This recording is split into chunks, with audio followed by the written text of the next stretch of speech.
Hello student, welcome to success sign. तो अभी तक हम लोगों ने हम लोगों का क्या है, घर मकान में क्या क्या चीज़ें होती हैं, मतलब घर में क्या क्या, मकान में क्या क्या चीज़ें होती हैं, हम लोग अभी इसी चीज़ के बारे में ही पढ़ रहे थे। ठीक, अब आज हम लोग एक कुछ नया पढ़ेंगे। क्या? बाज़ार, मार्केट के बारे में हम लोग पढ़ेंगे। तो मार्केट के बारे में देखते हैं कि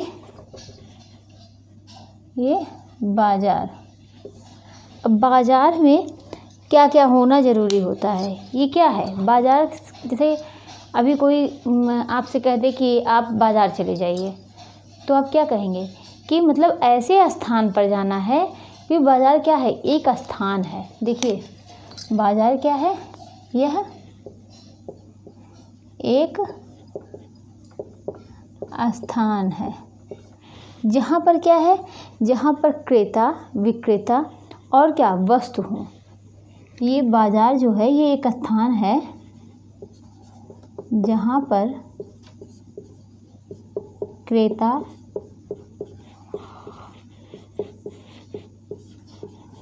विक्रेता और वस्तु हो।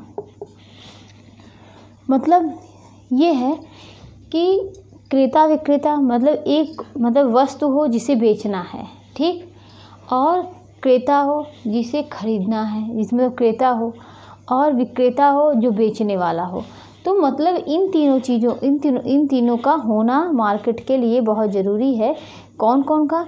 बाज़ार में क्रेता विक्रेता और वस्तु का होना बहुत ही ज़रूरी होता है। तो और क्या है कि बाज़ार का मतलब संबंध किससे होता है? अर्थशास्त्र से होता है। बाज़ार का संबंध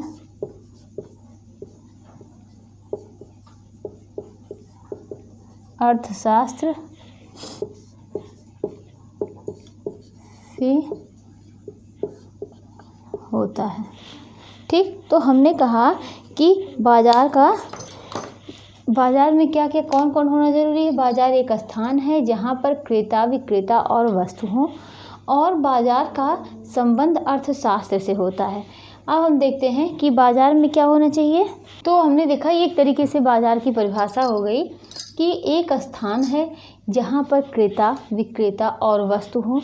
मतलब एक क्रेता का होना, विक्रेता का होना और वस्तु का होना ज़रूरी है। बाज़ार का संबंध अर्थशास्त्र से होता है। अब देखते हैं बाज़ार के बारे में कि बाज़ार में क्या है कि यहाँ पर बाज़ार के लिए क्या क्या ज़रूरी है। बाज़ार के लिए एक क्षेत्र का होना ज़रूरी है।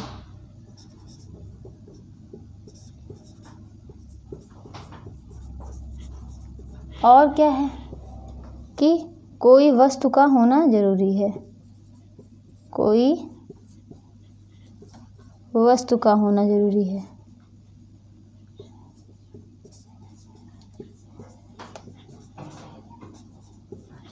और क्या है कि जब वस्तु है तो उस वस्तु का मूल्य का होना ज़रूरी है। उस वस्तु के मूल्य का होना ज़रूरी है।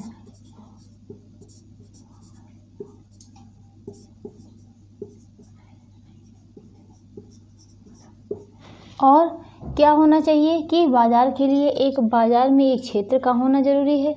कोई वस्तु का होना ज़रूरी है। वस्तु के मूल्य का होना ज़रूरी है। और क्या? पूर्ण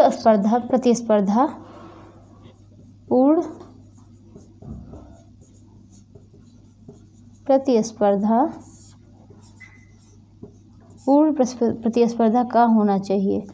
यह पूर्ण प्रतिस्पर्धा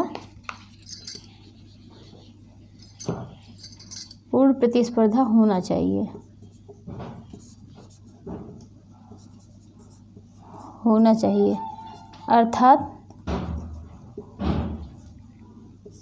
अर्थात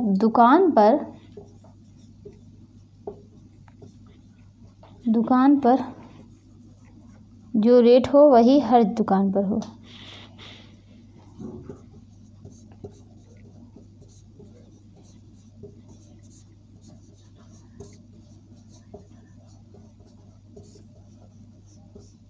दुकान पर हो।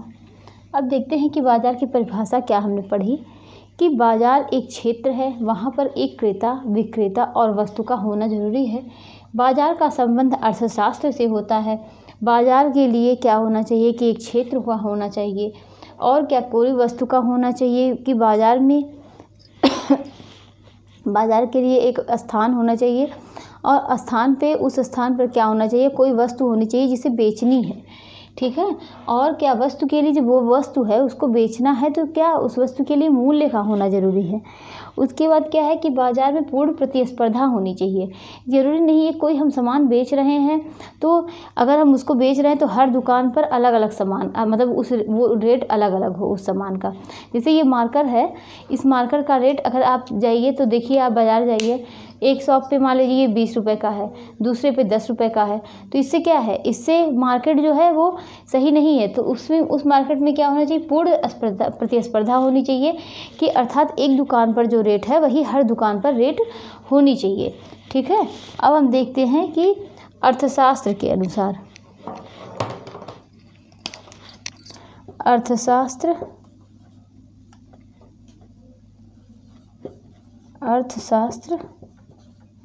के अनुसार ये मानते हैं कि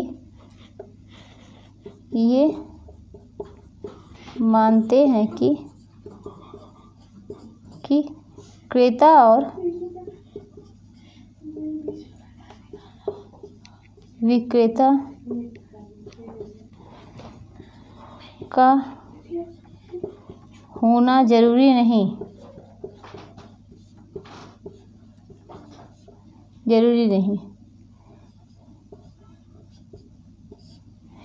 क्या कि क्रेता और विक्रेता का होना ज़रूरी नहीं है। जैसे कि क्या है, पहले हम इसको समझाते हैं, समझते हैं क्या है कि अर्थशास्त्र के अनुसार ये लोग मानते हैं, अर्थशास्त्र ये मानता है कि मार्केट में बाज़ार के लिए कोई ज़रूरी नहीं है कि एक क्षेत्र हो, मतलब क्षेत्र तो हो लेकिन कोई ज़रूरी नहीं है वहाँ पर क्रेता और विक्रेता आमने सामने हो।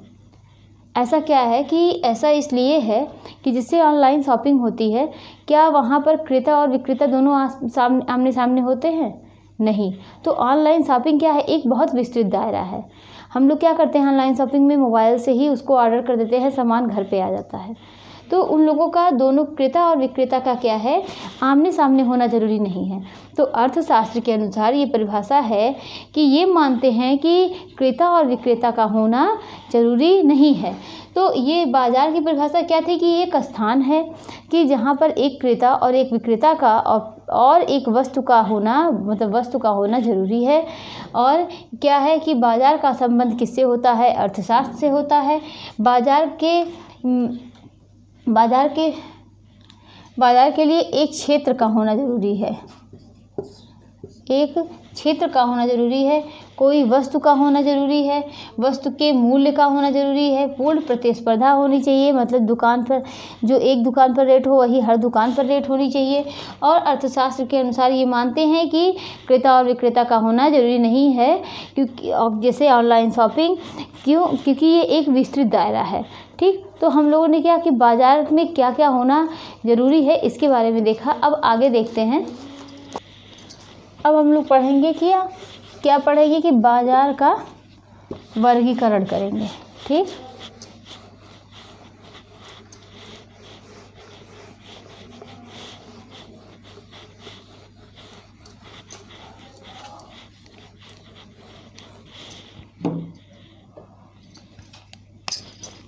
इसका क्या, बाज़ार का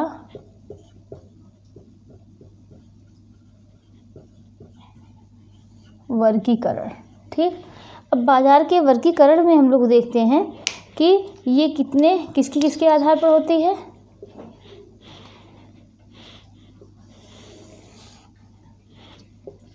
ये समय के आधार पर, स्थान के आधार पर, और क्या है, कार्य के, किसके आधार पर, समय के आधार पर, स्थान के आधार पर, कार्य के,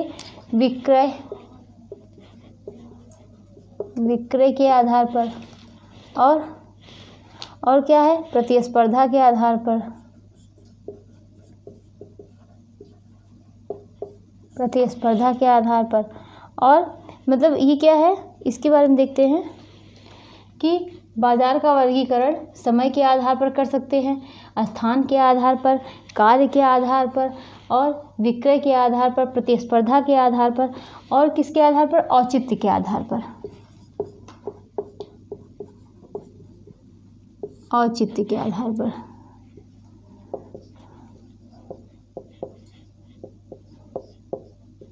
ठीक, अब किसको कितने भागों में बांटा गया है ये देखते हैं।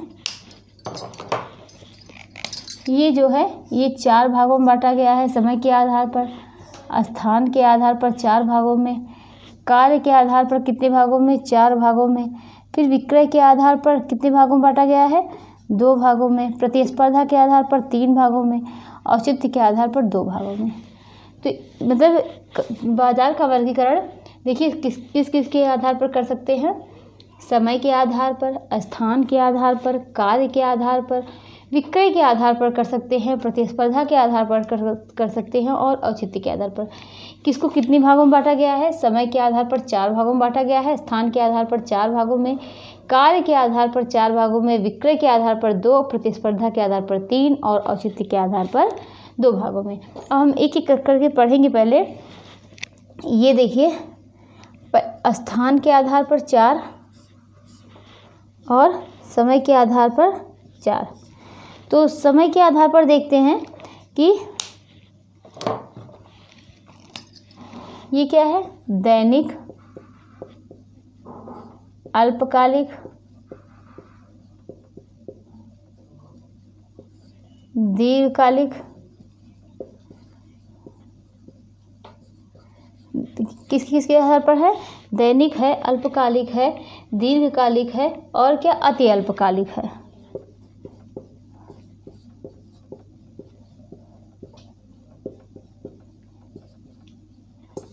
और ये स्थान के आधार पर देखते हैं कि स्थानीय बाजार जो होता है ये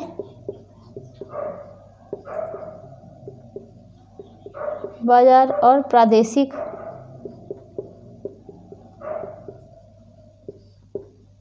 राष्ट्रीय, अंतर्राष्ट्रीय।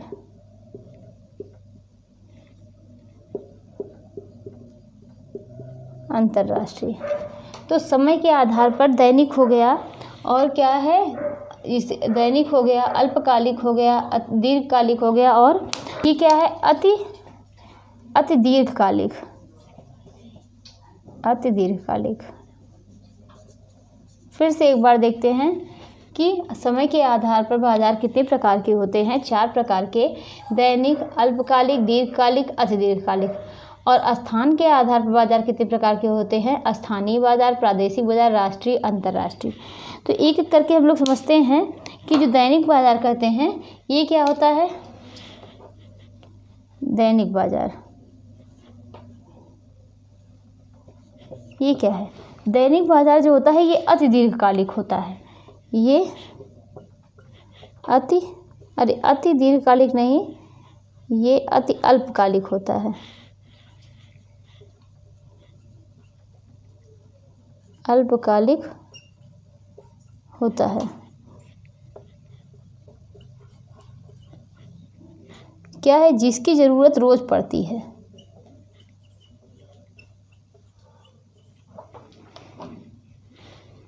जिसकी ज़रूरत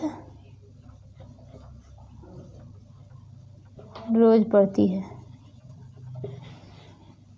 जैसे कि साग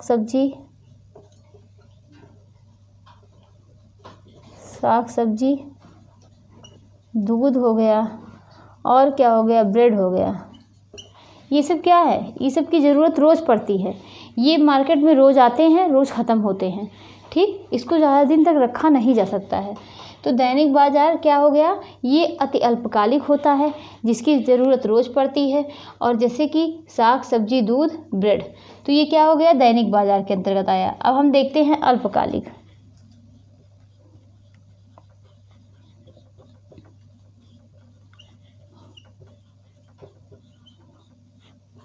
अल्पकालिक बाजार, यह बाजार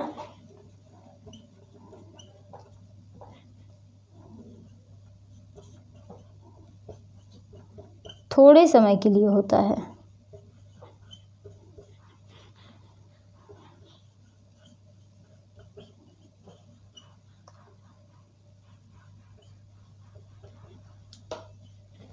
जिसका संबंध जो है इससे थोड़ा बड़ा होता है,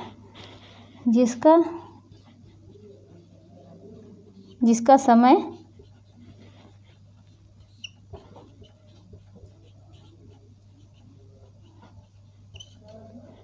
अति अल्पकालिक से ज़्यादा होता है।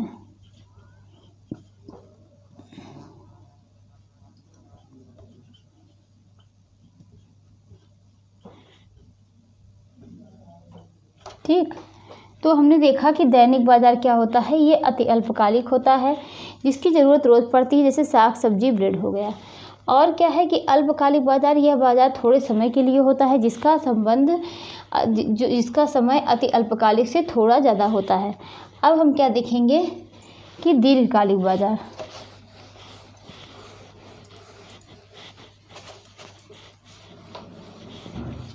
दीर्घकालिक बाजार में क्या है, ये बाजार जो है जो लंबे समय तक चले।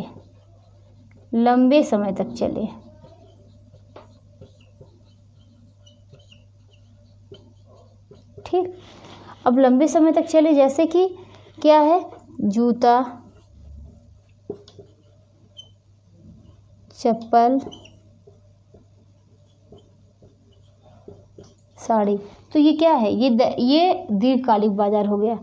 क्या इस बाजार को जल्दी आसानी से, मतलब ये बाजार जो है जूता चप्पल साड़ी, तो क्या ये मतलब 1 दिन में, 2 दिन में, 1 महीने में ख़राब होने वाली चीज़ है? नहीं। तो क्या है, ये किसके अंतर्गत आया, दीर्घकालिक बाजार के। अब हम देखते हैं अति दीर्घकालिक बाजार। अति दीर्घकालिक बाजार क्या होता है कि ये ज़्यादा समय तक चलता है। ठीक है, किससे, दीर्घकालिक से भी ज़्यादा चलता है। जैसे कि क्या हो गया कि सोना चांदी।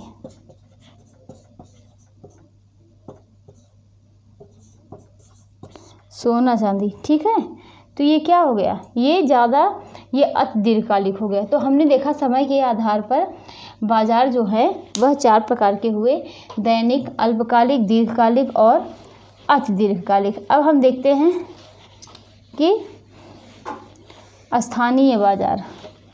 स्थानीय बाजार के बारे में देखते हैं कि ये क्या है कि ये स्थानीय बाजार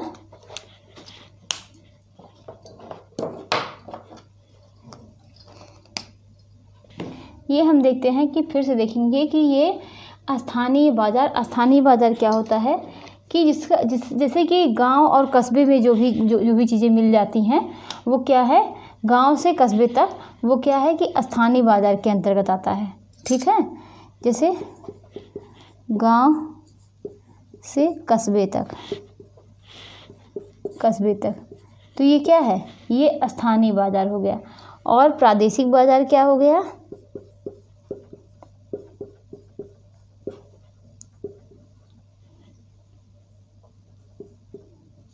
ये क्या प्रादेशिक बाजार हो गया कि जो जिले से जिले तक फैला हो, या मतलब जो भी सामान है वह एक जिले से दूसरे जिले तक जाए। तो ये क्या हो गया कि ये जो प्रादेशिक बाजार हो गया, ये पूरे प्रदेश में फैला हो।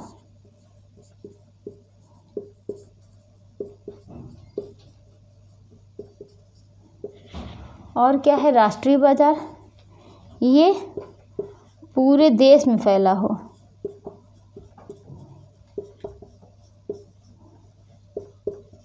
मतलब जैसे एक देश से ये इसका जो भी आयात निर्यात हो, ये एक देश से दूसरे देश हो जैसे मूंगफली, मसाला, मखाना। तो ये क्या हो गया, ये राष्ट्रीय बाजार हो गया।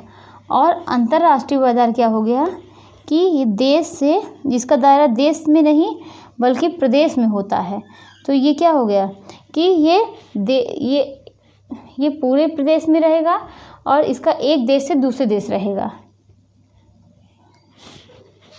जो है स्थानीय बाजार, प्रादेशिक बाजार, राष्ट्रीय बाजार, अंतर्राष्ट्रीय बाजार। ठीक, ये 4 प्रकार के बाजार हो गए। स्थानीय बाजार जो क्या है, गांव से कस्बे तक जो भी सामान हम लोगों को उपलब्ध मिलते हैं, ये क्या है कि स्थानीय बाजार के अंतर्गत आते हैं। अब प्रादेशिक बाजार क्या होता है, इसका जो है दायरा जो है वो पूरे प्रदेश में फैला हो, जो भी सामान हो। और राष्ट्रीय बाजार ये पूरे देश में फैला हो, ठीक, जिसमें मूंगफली हो गया, मखाना हो गया, मसाला हो गया, ये सब क्या है। और अंतर्राष्ट्रीय क्या है कि जिसका दायरा देश में नहीं बल्कि मतलब प्रदेश में हो, जिसका दायरा देश में नहीं प्रदेश में हो। जैसे कि क्या हो गया, चाय, कोयला,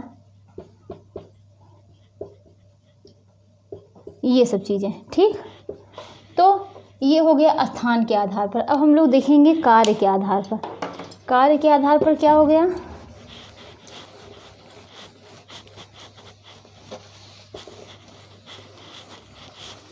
कार्य के आधार पर भी चार हैं। कौन कौन से, सामान्य हो गया, विशिष्ट हो गया। कौन कौन से, सामान्य हो गया, विशिष्ट के आधार पर, सामान्य, विशिष्ट, नमूने के आधार पर,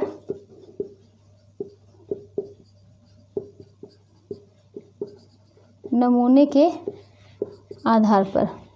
तो ये कार्य के आधार पर कौन कौन से हो गए, सामान्य, विशिष्ट, नमूने के आधार पर और श्रेणी के आधार पर।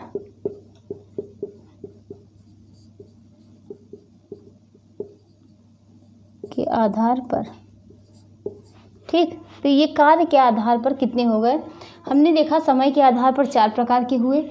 स्थान के आधार पर जैसे जो गांव से कस्बे तक हुआ स्थानीय बाजार, फिर उसके बाद प्रादेशिक बाजार, इस तरीके से हमने 4 पढ़े।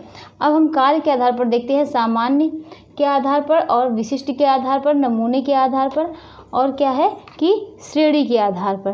तो ये 4 हो गए। सामान्य बाजार जो होता है ये क्या है, ये ऐसा बाजार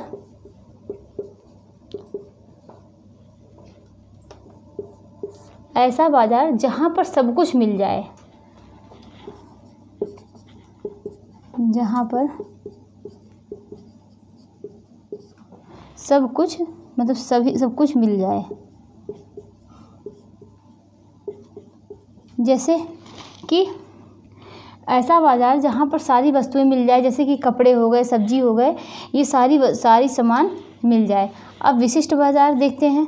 विशिष्ट बाजार क्या है, कोई विशेष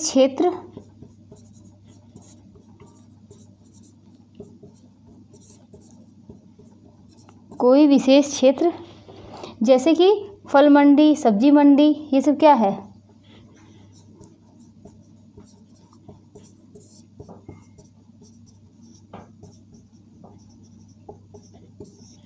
तो ये क्या कार्य के आधार पर, जो ये विशिष्ट के आधार पर है, ये क्या है कि ऐसा बाजार जहाँ पर सब कुछ मिल जाए, जैसे कोई विशेष क्षेत्र, फल मंडी, सब्जी मंडी, ये सब क्या है।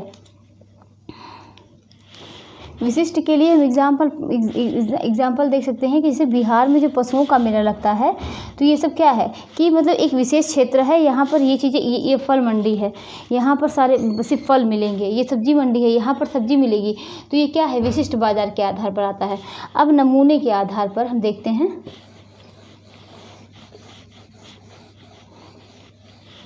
नमूने के आधार पर ऐसा बाजार जहाँ हम नमूना देखकर सामान खरीदते हैं। जैसे हम चावल खरीद रहे हैं, दाल खरीद रहे हैं, तो थोड़ा सा हम क्या करते हैं, उसका एक नमूना निकाल कर उसको देखते हैं, उसके बाद हम सामान को खरीदते हैं। तो ये क्या है कि नमूने के आधार पर बाजार हो गया। नमूने के आधार पर हमने कहा कि नमूने के आधार पर जहाँ हम नमूना देखकर सामान खरीदते हैं, जैसे कि चावल हो गया, गेहूँ हो गया, थोड़ा सा नमूना देखकर दाल हो गई, ठीक। तो ये क्या है, नमूने के आधार पर। और श्रेणी के आधार पर बाजार जो होती है वह कैसी होती है कि ये ब्रांड देख कर ली जाती है।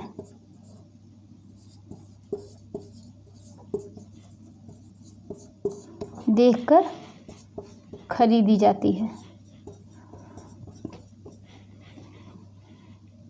जैसे कि ये देखिए कि ब्रांड देखकर, जैसे कि टाइटन हो गया, सोनाटा हो गया, सोनाटा। तो ये क्या हो गए, कार्य के आधार पर बाजार हो गए। ठीक है, अब हम आगे देखते हैं विक्रय के आधार पर कितने प्रकार के होते हैं, 2 प्रकार के। विक्रय के आधार पर कि विक्रय के आधार पर 2 प्रकार के होते हैं। कौन कौन से? पहला क्या होता है, थोक। दूसरा क्या होता है, खुदरा। ठीक, थोक जो होता है, जो सामान हम थोक में खरीदते हैं, कई मतलब इकट्ठे सामान खरीदते हैं, थोक में खरीदते हैं, उसको हम क्या कहते हैं, थोक बाज़ार। और जहाँ पर सिर्फ एक सामान, जैसे 1 कॉपी हो गई, 2 कॉपी हो गई, इस तरीके से खरीदना हो, उसको हो गया खुदरा। तो ये क्या हो गया कि विक्रय के आधार पर हो गया। अब प्रतिस्पर्धा के आधार पर देखते हैं कि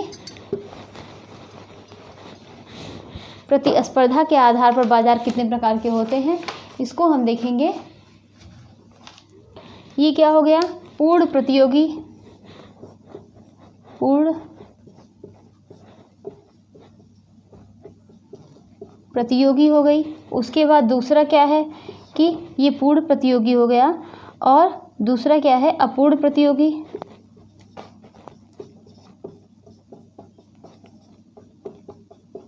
और क्या हो गया कि पूर्ण प्रतियोगी, अपूर्ण प्रतियोगी, ये 2 हो गए। पूर्ण प्रतियोगी, अपूर्ण प्रतियोगी, और क्या हो गया, एकाधिकार।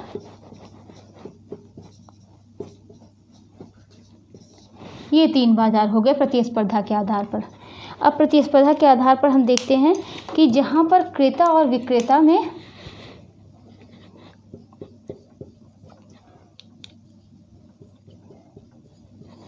क्या हो गया कि जहाँ पर क्रेता और विक्रेता में पूर्ण प्रतिस्पर्धा हो, जहाँ पर क्रेता और विक्रेता में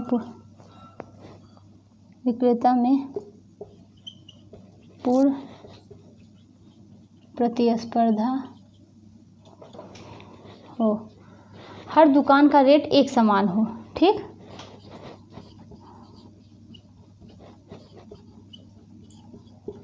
रेट एक समान हो, एक समान हो। क्रेता विक्रेता की संख्या ज़्यादा होती है और एक मूल्य हो, यानी एक मूल्य, ऐसा बाजार जहां हर दुकान पर सिर्फ एक मूल्य हो, ये पूर्ण प्रतियोगी हो गया। अपूर्ण प्रतियोगी, पूर्ण प्रतियोगी, इसमें क्या है कि क्रेता और विक्रेता में क्या होता है कि प्रतिस्पर्धा के बीच प्रतिस्पर्धा का अभाव होता है।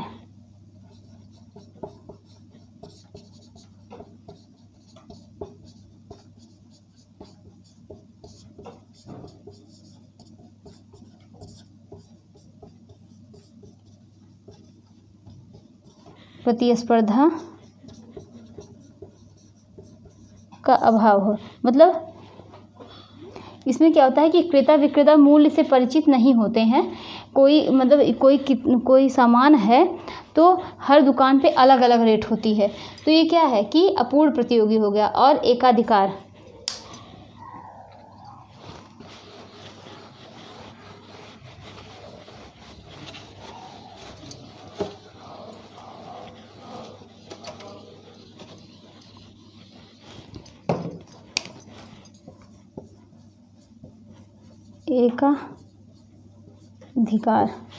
एकाधिकार में क्या होता है, बाजार में जो होता है विक्रेता का प्रभुत्व होता है।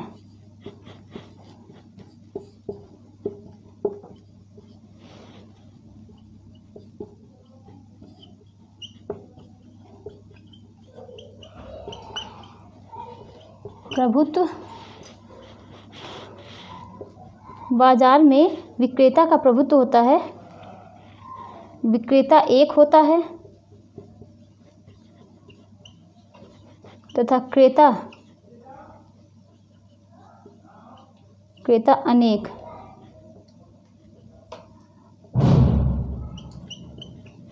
ये क्या है, एकाधिकार। बाजार में विक्रेता का प्रभुत्व होता है, विक्रेता एक होता है, लेकिन क्रेता जो होता है, जो खरीदने वाला होता है, वह अनेक होते हैं। इसमें क्या होगा, सामान जो है वो होगा, लेकिन उसका रेट जो है, लेकिन उसका रेट क्या है, महंगा लगेगा, रेट महंगा लगेगा। ठीक, तो ये क्या हो गया, एकाधिकार। अब हम देखते हैं औचित्य के आधार पर।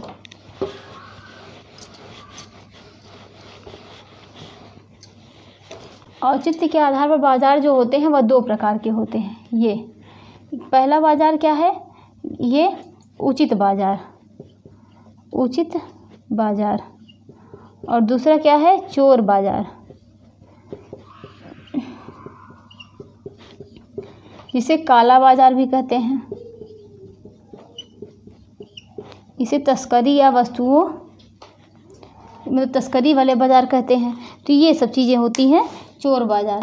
पहला, औचित्य के आधार पर दो प्रकार के बाजार हो गए, उचित बाजार, चोर बाजार, जिसे काला बाजार कहते हैं। तो औचित्य बाजार, इसको देखते हैं हम कि औचित्य बाजार क्या होता है कि जो सरकार के नियमों का पालन करे, नियमों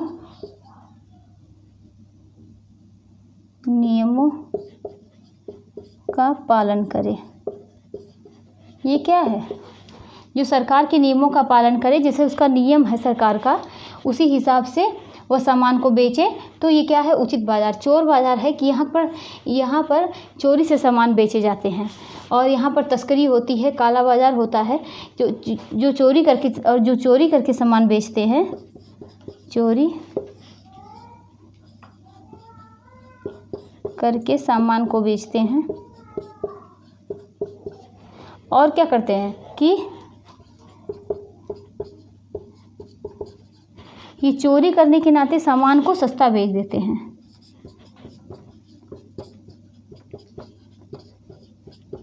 तो ये सब क्या है, ये चोर बाजार, काला बाजार हो गया।